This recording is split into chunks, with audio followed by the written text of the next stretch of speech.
صل على سيدنا ومولانا محمد وعلى سيدنا علي وسيدتنا فاطمة وسيدتنا زينب وسيدنا حسن وسيدنا حسين. اعوذ باللہ من الشیطان الرجیم. بسم اللہ الرحمن الرحیم. الحمد للہ رب العالمین والصلاة والسلام علی اشرف الانبیاء والمرسلین واہل بیتہ الطیبین الطاہرین المعصومین. اما بعد. سورہ مبارکہ نحل آیت نمبر 119 سے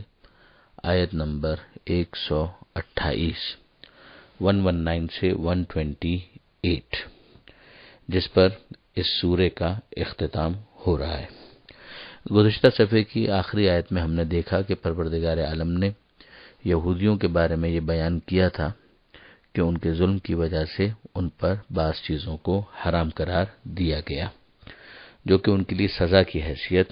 رکھتا تھا. اب یہاں پروردگار عالم نے بطور مجموعی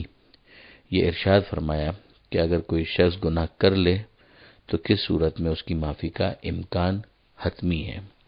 ثم ان ربک للذین عملوا السوء بجہالۃ، پھر اس کے بعد تمہارا رب ان لوگوں کے لیے کہ جنہوں نے گناہ کے کام کو، برے عمل کو انجام دیا، بجہالۃ، جہالت کی وجہ سے، یعنی علم نہ ہونے کی وجہ سے. ثم تابوا من بعد ذلک، اور پھر اس کے بعد انہوں نے توبہ کر لی، وہ اصلحوا، اور اپنی اصلاح بھی کر لی. یعنی ایک تو ان کے پاس علم نہیں تھا جس کی وجہ سے انہوں نے اس کام کو انجام دیا، دوسرے انہوں نے توبہ کر لی، یعنی جیسے ہی پتہ چلا کہ یہ کام غلط تھا تو انہوں نے پھر اس گناہ کے اوپر اصرار نہیں کیا، فوراً پلٹے خدا کی بارگاہ میں اور توبہ کی، اور پھر اس کے بعد انہوں نے اصلاح بھی کر لی، یعنی جو غلط ہو گیا تھا اس کو ریکٹیفائی کرنے کے ساتھ اس کو کمپنسیٹ کرنے کی کوشش کی. مثلا نماز نہیں پڑھی تھی تو اب اس کی قضا پڑھنا شروع کر دی. ان ربک، تو یقیناً آپ کا رب، من بعدہا، اس کے بعد، لغفور الرحیم، غفور بھی ہے رحیم بھی، یعنی مغفرت بھی کرنے کے لیے تیار ہے اور رحم کرنے کے لیے بھی تیار ہے. پھر اس کے بعد ایک رول ماڈل کے طور پر پروردگار عالم جناب ابراہیم علیہ السلام کی بات کرتا ہے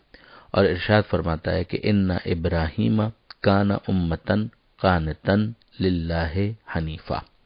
مختلف اوصاف ہیں حضرت ابراہیم علیہ السلام کے جو پروردگار عالم نے یہاں پر بیان کیے ہیں. پہلی چیز کہ ابراہیم یقیناً ایک امت تھے، یعنی ایک فرد نہیں تھے، بلکہ جس طرح سے امت کے مختلف افراد ہوتے ہیں اور وہ مل کر ایک جماعت کو تشکیل دیتے ہیں، وہ اپنی ذات میں انجمن تھے، وہ اپنی ذات میں ایک امت تھے،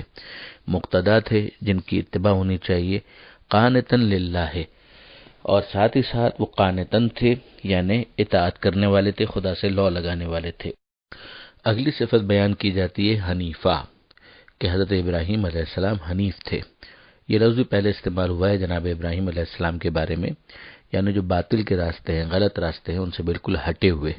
سیدھے راستے کے اوپر. ولم یکن من المشرکین، اور وہ مشرکین میں سے ہرگز نہیں تھے. شاکرن لانعمہ، اللہ کی نعمتوں کا شکر ادا کرنے والے تھے. اجتباہ، ان کو اللہ نے منتخب کیا. وہداہ الی صراط مستقیم، اور صراط مستقیم پر یعنی سیدھے راستے پر لگایا اور چلایا.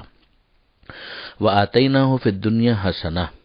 انہیں دنیا میں بھی نیکیاں عطا کی. وانہ فی الآخرۃ لمن الصالحین، اور آخرت میں بھی وہ صالحین میں سے ہیں.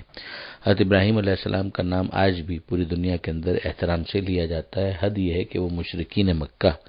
کہ جو شرک کی آلودگی میں ملوث ہو چکے تھے اور توحید سے بہت دور ہو گئے تھے، مگر بہرحال جناب ابراہیم علیہ السلام سے نسبت کو اپنے لیے فخر سمجھتے تھے.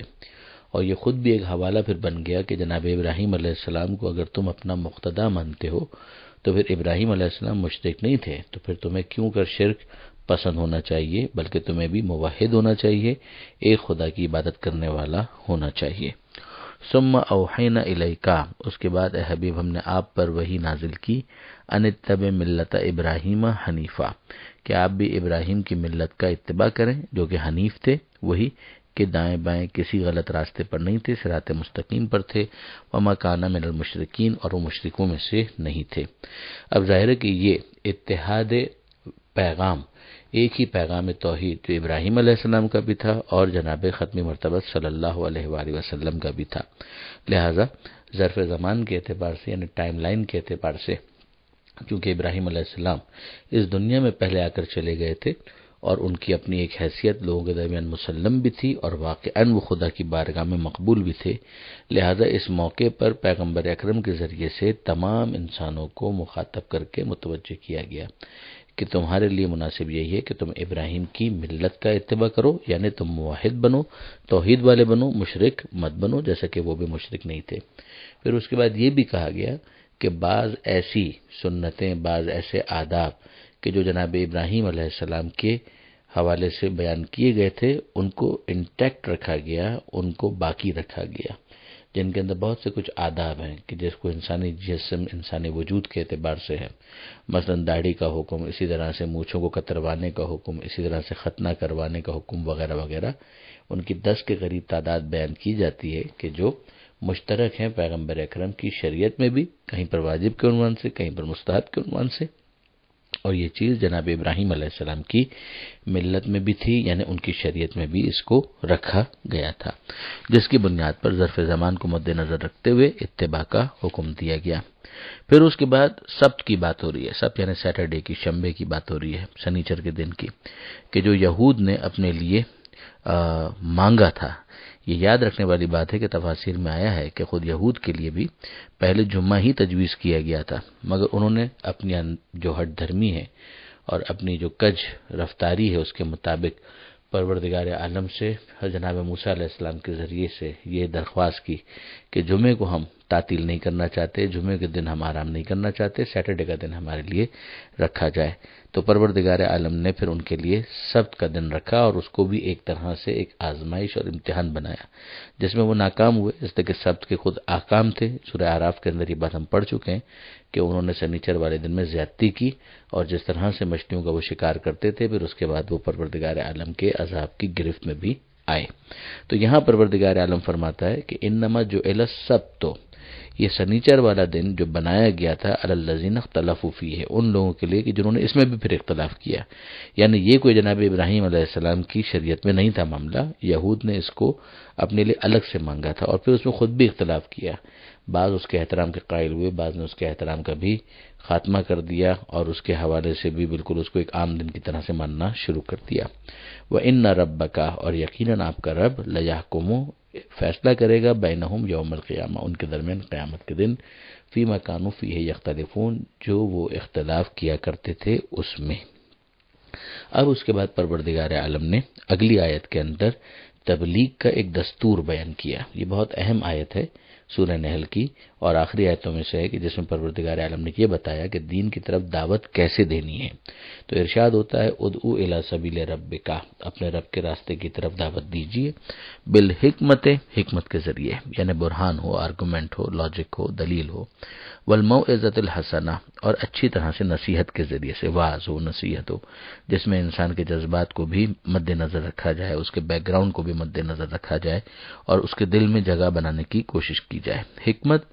برہان، آرگومنٹ، ظاہر ہے کہ یہ اس کلاس کے لیے ہے کہ جو پڑھے لکھے ہیں،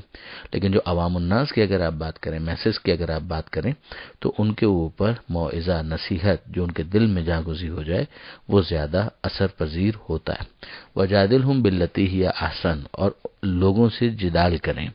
یعنی جدال کا مطلب ہے بحث کرنا، مگر ایسے بحث کرنا کہ باللتی ہی احسن،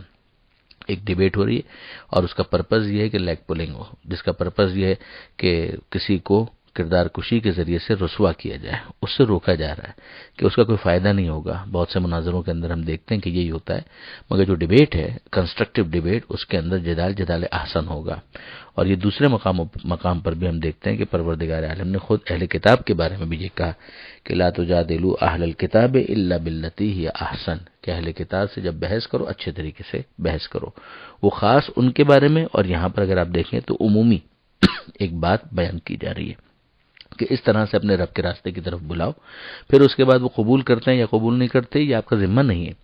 ان ربک هو اعلم بمن ضل عن سبیلہ، آپ کا رب خوب جانتا ہے کون راستے سے گمراہ ہے، وهو اعلم بالمہتدین، اور ہدایت یافتہ کون ہے اس سے بھی خوب واقف ہے۔ اب یہ تو یہاں پر پروردگار عالم نے دستور دے دیا، مگر ظاہر ہے کہ کئی مرتبہ ایک انسان سامنے والے کے مظالم کی وجہ سے، سامنے والے کی حرکتوں کی وجہ سے فرسٹریٹ ہوتا ہے، تو کیا اس بات کی اجازت ہے کہ وہ مقابلہ کر کے سامنے والے کو سزا دے سکے، جبکہ زیادتی اسی کی طرف سے ہے؟ تو پروردگار عالم فرماتا ہے وَإِنْ عَاقَبْتُمْ فَعَاقِبُوا بِمِثْلِ مَا عُوقِبْتُمْ بِهِ، کہ اگر تم لوگ سزا دو تو پھر سزا اتنی ہی دو کہ جتنی ان لوگوں نے حرکت کی ہو، جیسی ہی تمہیں سزا دی گئی تھی ویسی ہی سزا تم ان کو دو۔ انہوں نے جو سزا تم کو دی تھی وہ ظلم کے عنوان سے تھی، تم بدلہ لینے کے لیے ان کو سزا دے رہے ہو، مگر پھر اس میں تجاوز کی کوئی گنجائش نہیں ہے، یعنی اپنی لیمٹس کو کراس مت کرنا، اپنی لائنز کو کراس مت کرنا، پھر اس سے زیادہ کوئی اقدام نہیں ہونا چاہیے جو ان لوگوں نے کیا تھا۔ وَلَٰكِن صَبَرْتُمْ وَلَئِن صَبَرْتُمْ، لیکن اگر تم صبر کرو لَهُوَ خَيْرٌ لِّلصَّابِرِينَ، تو یہ صبر کرنے والوں کے لیے بہت بہتر ہے۔ اس میں حضرت علامہ سید علی نقی صاحب نے ایک بہت عمدہ ایک کمپیریزن کیا ہے کہ جو اوپر پروردگار عالم نے کہا کہ حکمت سے بلائیے، موعظہ حسنہ سے بلائیے، جدال احسن کیجیے، وہاں پر ہم دیکھتے ہیں کہ مفرد کے صیغے ہیں، یعنی وہاں پر سنگولر ہے، پیغمبر اکرم کو مخاطب کیا جا رہا ہے، یعنی یہ سمجھا جا رہا ہے کہ اے حبیب آپ تو ظاہر ہے کہ حکمت، موعظہ حسنہ اور جدال احسن یہی آپ کا طریقہ کار رہے گا، اور پھر جب سزا کی بات کی جا رہی ہے تو پھر مسلمانوں کو مخاطب کیا جا رہا ہے، وہاں پر جمع کے صیغے ہیں کہ اگر تم لوگ سزا دو، یعنی مطلب یہ ہوا ایک شان پیدا ہو رہی ہے اس کے اندر کہ پیغمبر اکرم سے کہا جا رہا ہے کہ اے حبیب آپ کا تو وہی طریقہ کار ہوگا، لیکن اب اے مسلمانوں اگر تم سزا دینا چاہتے ہو تو خبردار ایسا نہ کرنا کہ اپنی لائنز کو کراس کرو، اور اگر تم نے صبر کیا تم بھی یہ یاد رکھو، یعنی تمام مسلمانوں کی بات ہو رہی ہے کہ یہ صبر کرنے والوں کے لیے بہتر ہے۔ پھر اس کے بعد واپس پیغمبر اکرم کو مخاطب کیا جا رہا ہے، اس لیے کہ پھر صیغہ مفرد کا ہے، وَاصْبِرْ، اور اے حبیب آپ تو صبر ہی کیجئے، وَمَا صَبْرُكَ إِلَّا بِاللَّهِ، اور آپ کا صبر اللہ ہی کی طرف سے ہے، یعنی ان تمام تر ایٹراسٹیز کو ذہن میں رکھیے، اور پھر فتح مکہ کے موقع پر پیغمبر اکرم صلی اللہ علیہ وآلہ وسلم کا جو حسن سلوک ہے اس کو ذہن میں رکھیں تو یہ آیت سمجھ میں آتی ہے، مجسم ہو کر پیغمبر اکرم کی سیرت میں اور کردار میں ظاہر ہوتی ہے۔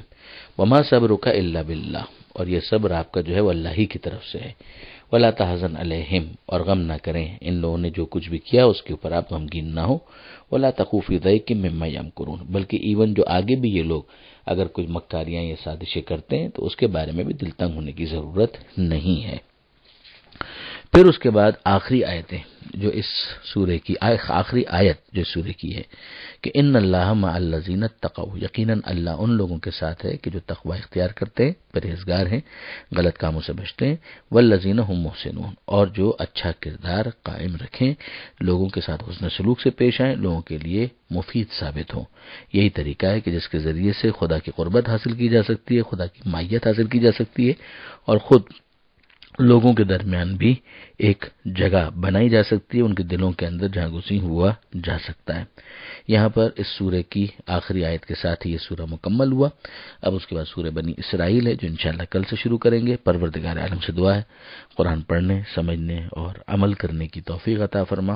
اور وارث قرآن امام زمانہ کے ظہور میں تعجیل فرما۔ وآخر دعوانا ان الحمد للہ رب العالمین، والسلام علیکم ورحمۃ اللہ۔